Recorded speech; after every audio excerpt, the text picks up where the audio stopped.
They both are sitting on 0 eliminations at the moment, so they must make this effort to catch up near the end of the game.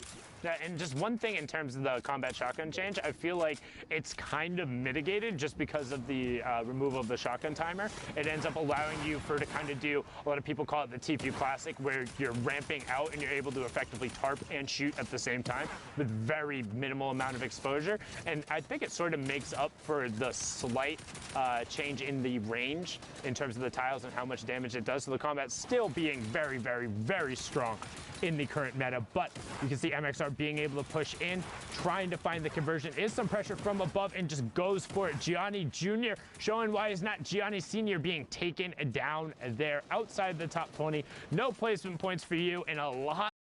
Just a dope reaction there to look up and then look straight up or straight ahead of himself. MXR just carrying that fight right there. Yunto,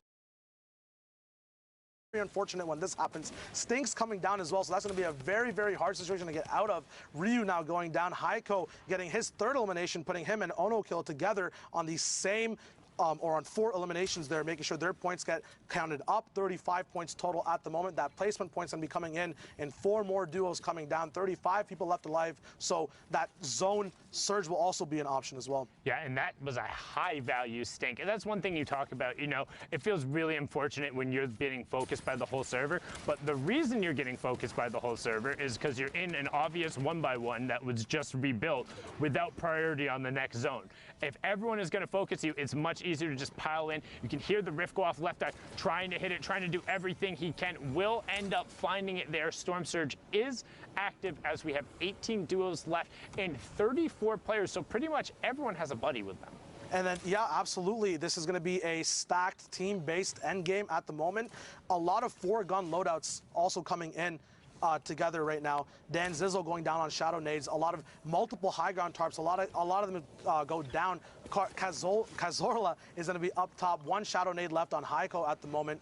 Andre going down from Cazorla's high ground pick. He gets finished off. Haiko gets that big reward off of it, the mats, the utility, campfires as well for the end game. Pickaxe is coming full swing, making sure every wall is theirs before they set on the next move. Not quite in zone yet, but that tunnel will be very, very proficient. We were talking about those combat changes as well before. That also changes the range of engagement, as now we have more ARs. The style of the game and how it actually flows as more people are basing up to shoot rather than shooting on the fly if they're not going to be able to box fight, changes the way people move around the map as well. And it kind of has given a little bit of a resurgence, what we've seen so far, to the drum gun. It allows the drum gun to have a little bit more of that mid-range feel to it, to where it is going to out-prioritize the combat shotgun, whereas before the drum gun very much so got forced out in terms of effectiveness as we hit our top 15, so 3 points going over from everyone, because why run a drum gun when you can have an FSA rifle and then the combat? But now there really is kind of a space that's between, like, it's closer to like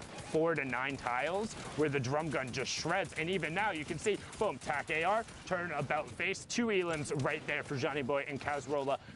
Brilliantly done. Once those will end up tick over, they do have the top 15 as well, as Dan Sizzle gets forced out of the lobby. Proxima Star also gets down and everyone gets pulled up into the sky. We're closing in. Boom, top 10 next placement threshold. 6 Chug Splashes still left. We haven't seen them use to their full potential just yet in these end game Storm heal-off scenarios. Proxima Star not going down, the high ground star of the last few games that we saw. A lot of wood builds means that these spam weapons are going to pack a wallop, as Johnny Boy gets another knockoff on Ibuhai, the baller player we saw from the other game as well. These rapscallions being sneaky, moving around in brick, metal, and wood. A lot of these big mats now finally coming out, making sure that spam gets stopped down, but more pressure vertically being put down as lair switches come down from their opponents as well. Johnny Boy getting that pickup, maybe not the elimination there, as Ono Kill also gets another one on top. Yeah, and it was a really good try from Janus there to disengage, dropping back down, but unfortunately wasn't spotted. But Team Queso lighting up the top left as Zohan was able to find 3 elims, make it a 4th, as the Spaniards are just fragging their way almost into the top 5. But now Cazorla doing everything he can on the side of the zone. Johnny Boy is still up as well. Great, didn't try and follow it up right away, but he does. That was Fury Legend. Proxima Stars duo is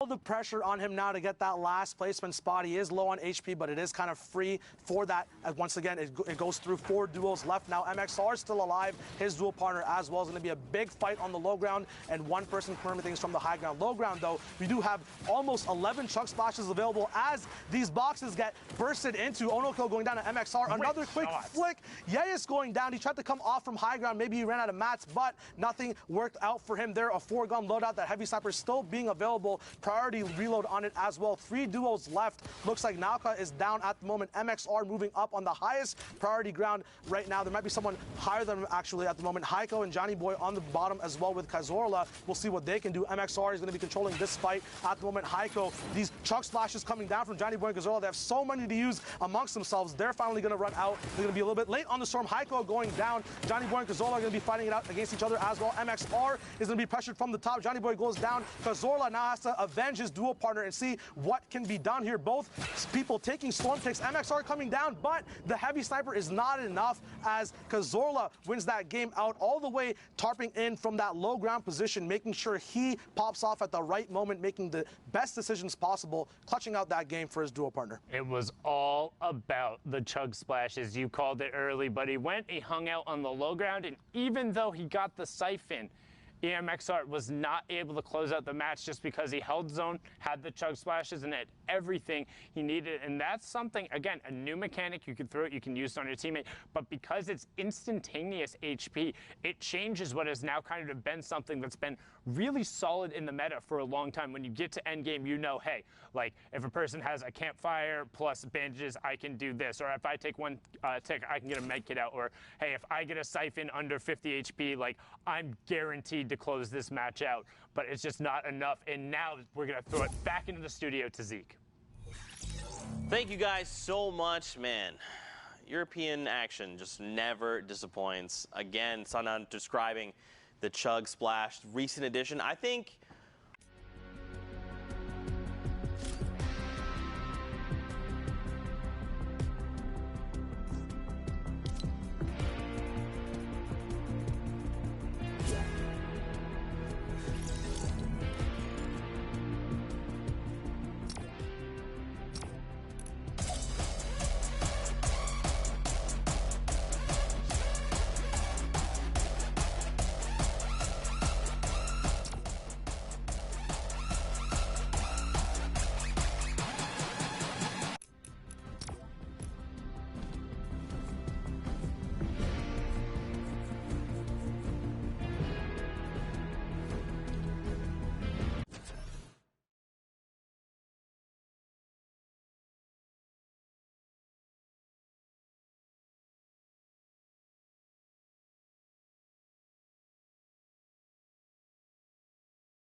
going to come down? Is it going to happen? No.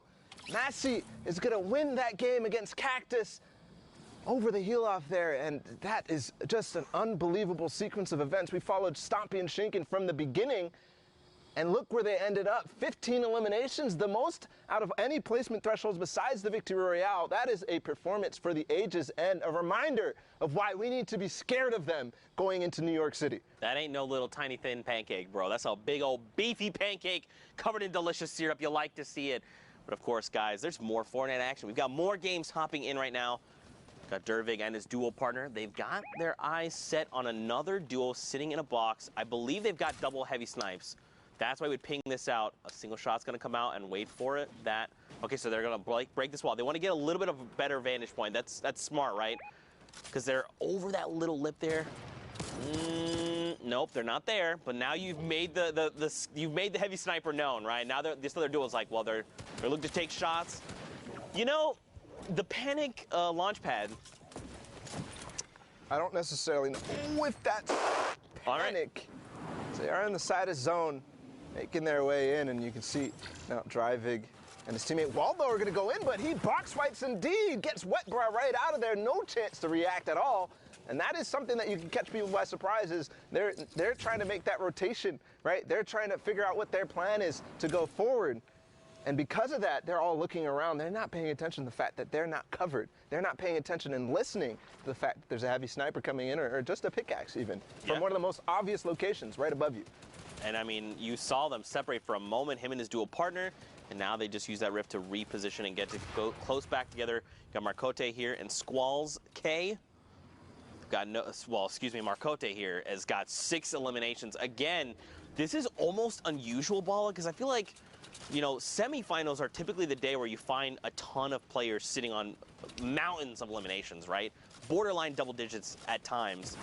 But on finals day, very rarely you see that happen. You see eliminations be picked up toward the end, right? When you break that placement barrier and then you're like, I'm just going to catch people making late rotations. But that's not been the case today. You can tell players they're ready. They are so hungry. They want those tickets.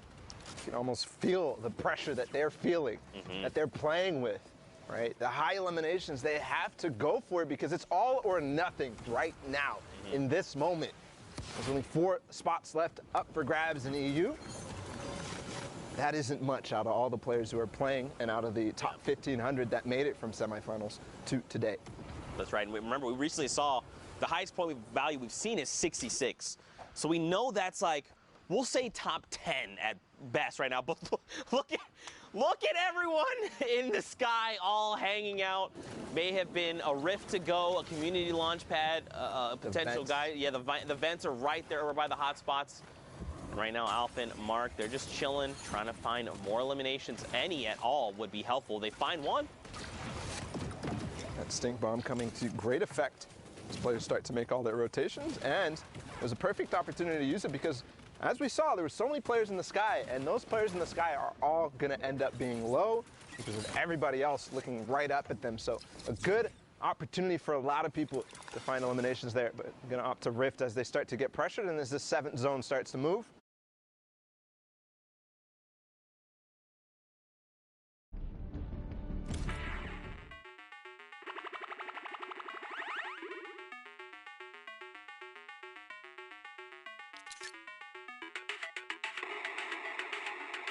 Teams facing off in this game. Here's Wolfie getting that.